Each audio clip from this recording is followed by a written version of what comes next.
వల్లభనేని వంశీకి బెయిల్ వచ్చింది. బెయిల్ మీద బయటకు వచ్చాడు. బయటకు వచ్చిన వల్లభనేని వంశీ బాగానే ఉన్నాడు, సైలెంట్గా కారు ఎక్కేసి వెళ్ళిపోయాడు, ఎవరితో కూడా మాట్లాడుకుంటా. ఇక్కడ పేరు నాని ఓవరాక్షన్ ఎక్కువైపోయిందండి.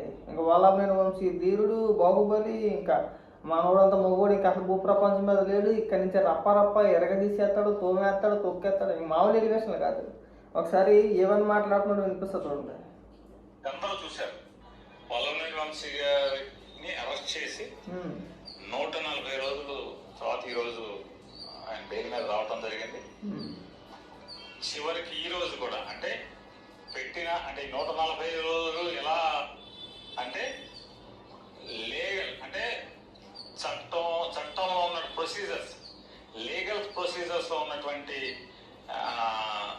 ఎన్ని ఎత్తుగడలు ఉంటే అన్ని ఎత్తుగడలు వేస్తూ బెయిల్స్ వచ్చినాటిని ఎలా డిలే చేయటం, లేదా బెయిల్ బెంచ్కి వస్తే దాన్ని వాదనలు వినిపించకుండా దాన్ని ఎలా చేయటం, వాయిదాలు అడగటం, లేకపోతే మాకు ఢిల్లీ నుంచి ఆడవాడు వస్తాడు, బాబాయ్ వస్తాడు, ఈ బాబాయ్ వస్తాడని నెల జీతం నెల లెక్కకి మిక్కిలి జీతం తీసుకుంటున్నటువంటి వాళ్ళు ఇక్కడ హైకోర్టులో పనిచేస్తారు.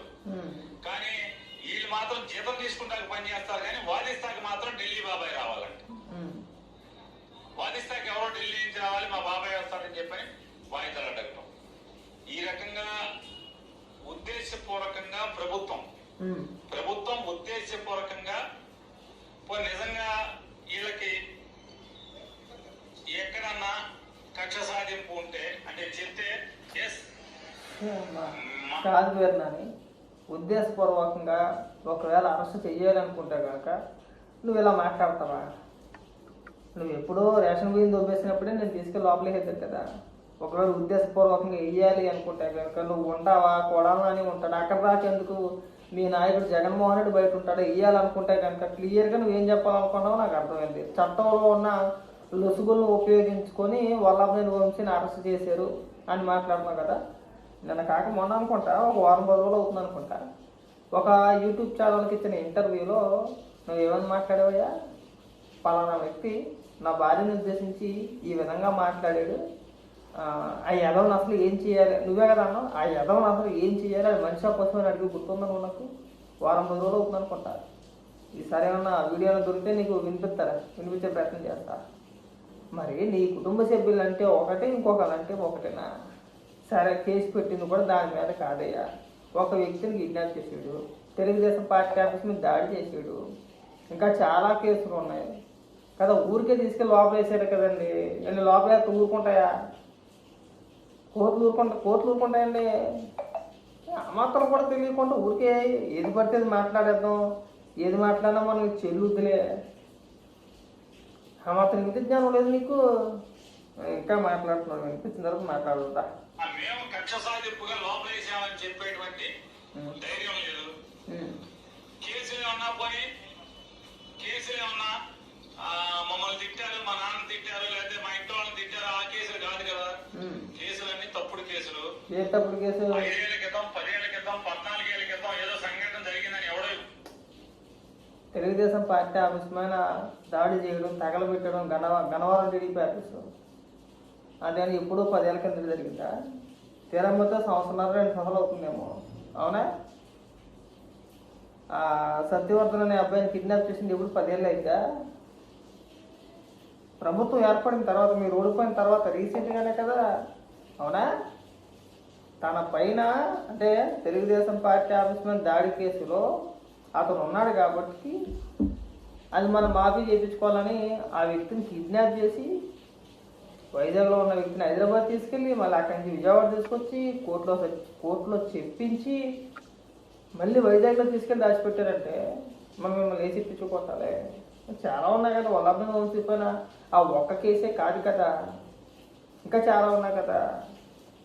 బయటకు వచ్చినోడే పొలలా వచ్చాడు. బయటికి ఉంటాడో పోతాడో తెలియదనే డౌట్తో, అనుమానంతో బయటికి రావడమే అదృష్టం అని భావించాడు. ఒక మాట మాట్లాడకుండా సైలెంట్గా కారెక్కేసి వెళ్ళిపోయాడు. రాజకీయాలు ఏమైనా ఉంటే తర్వాత చూసుకొచ్చినే వీళ్ళు అలాగే ఎక్కేస్తూ ఉంటారు. నన్ను ఎక్కేసి దాన్ని బలి చేసుకుందామని ప్లాన్ చేస్తున్నారు ఇలా చెప్పేసి సైలెంట్గా మూసుకొని వెళ్ళిపోయాడు. ఇక నీవు ఆరోగ్యం మంచి పోతున్నావు, నువ్వు ఎగిరిపోతున్నావు. పోగానా వచ్చినోడు అనాలా? ఎవరన్నా మాట వాళ్ళని వంశీ మాట్లాడాలి.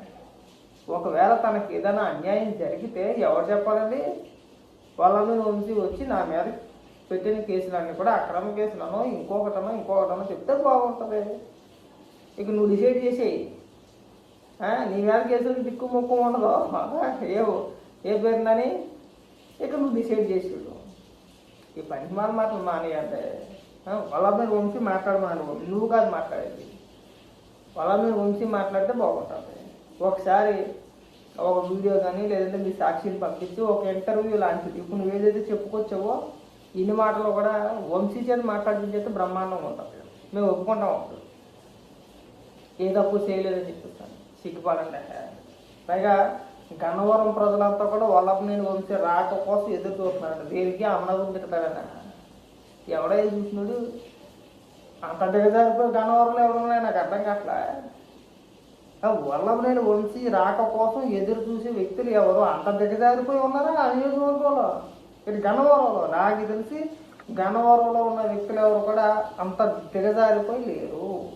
వల్లభనేని వంశీ లాంటి నీచుడికే మీరు ఎప్పుడు వస్తాడో అని ఎదురు చూస్తూ హారతలు పడుతున్నారంటే ఇంక మీరు దిగజారిపోయినట్లు లెక్క. నాకు తెలిసి గన్నవరం నియోజకవర్గంలో అంత దిగజారిపోయినాడు ఎవడు లేడు. ఒకవేళ దిగజారిపోతే మీరే దిగజారిపోవాలి, మీరు మీ నాయకులు తప్పితే ఇంకెవడూ లేడు. ఇంకా ఆ పోటుగాడు కోసం ఎదురు చేస్తున్నారు. సిగ్గుపడతారు, సిగ్గుంది అసలు రాష్ట్రంలో ఏ ఒక్క వ్యక్తి అయినా సరే వల్లభనేని వంశీ కానీ పోసాని కృష్ణమురళి కానీ నందిగాం సురేష్ కానీ మీ కార్యకర్తలు కావచ్చు వీళ్ళ అరెస్ట్ అయినప్పుడు అయ్యో పాపం అని చెప్పేసి ఎవడన్నా అన్నాడయ్యా? వీళ్ళ పైన ఎవడైనా సానుభూతి చూపించాడా? ఒక్కడైనా సరే ఒక్కడంటే ఒక్కడు సానుభూతి చూపించలా మీ నాయకుల పైన. జగన్మోహన్ రెడ్డి వెళ్ళాడు, అంతగా అన్నాడు వచ్చేసాడు.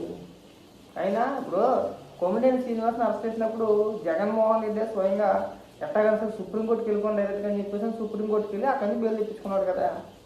మరి వల్లభనేని వంశీకి ఎందుకు వెళ్ళలేదండి? ఎందుకు వెళ్ళలేదు? సుప్రీంకోర్టు వరకు ఎందుకు వెళ్ళలేదు? ఎందుకు వచ్చి ఎగురుతున్నావు అన్న పెద్ద వీరుడు. ఆల్రెడీ మీరు అనుకున్న వీరుడికే పడిపోయింది. అమ్మయ్య బయటపడగానే ప్రాణాలతో బయటపడ్డాం అనుకున్నాడు, తురుని కార్యకి వెళ్ళిపోయాడు. ఇక్కడ మీరు ఎగురుతున్నారు, ఎందుకు ఎగురుతున్నారు? పై పెద్ద పెద్ద ఉపన్యాసాలు ఏమైనా బెయిల్ వచ్చేస్తే ఇదైపోయినట్టేనా? అక్రమ కేసులు అని చెప్పేసి మాట్లాడతారు. పైగా సునకాలంలో మాట్లాడు, అదొక దరిద్రం. మళ్ళీ ఏం చేయగలిగారు? 138 రోజులే కదా. మరి గతంలో చంద్రబాబు నాయుడు గారిని 53 రోజులు ఉంచినప్పుడు ఈ నీతి సూక్తులన్నీ కూడా ఏమైపోయినాయి పేరునని ఎందుకు పెట్టారు? ఏం తెలిసారు మీరు పెట్టి? సునకాలం కదా అది. అంటే తప్పు చేసిన వదిలేయాలా? మీరు ఇక్కడికి వచ్చి నీతులు చెప్తారు, అపవాయి వాళ్ళు చెప్తారు మాకు పేరునని. కాస్త సిగ్గుపడే. వినడానికి చూడడానికి మాకు చిరాకు వేస్తుంది, ఒక చూడడానికి నీ గురించి మాట్లాడడానికి మాకు సిగ్గు వేస్తుంది. ఇంకా వల్లభనేని వంశీని పొగడమాకండి, సార్ కట్టిపెట్టాను. ఇంకా వాడు పారిపోయి బాగా పారిపోయి వేలు రాగానే బయటకు వచ్చి పచ్చుకుంటూ పారిపోయి బాగా పారిపోయి తుపాకిదా దొరకలేదు ఇంకెక్కడ కూడా. మళ్ళీ కనబడితే ఒట్టు. మళ్ళీ ఎన్నికలు వచ్చేంత వరకు వల్లభనేని వంశీ అనే వ్యక్తి కనబడితే ఒట్టు, కనబడుతుంది. మళ్ళీ ఏదో పెద్ద వీళ్ళని చెప్పేసి మళ్ళీ రెచ్చగొట్టేస్తాను, మళ్ళీ రెచ్చగొట్టేస్తే మళ్ళీ ఏదో మాట్లాడేది తెలియదు, మళ్ళీ తీసుకుని లోపలే వేస్తారు. మొత్తాన్ని వేసేసే ప్లాన్లో ఉన్నారు.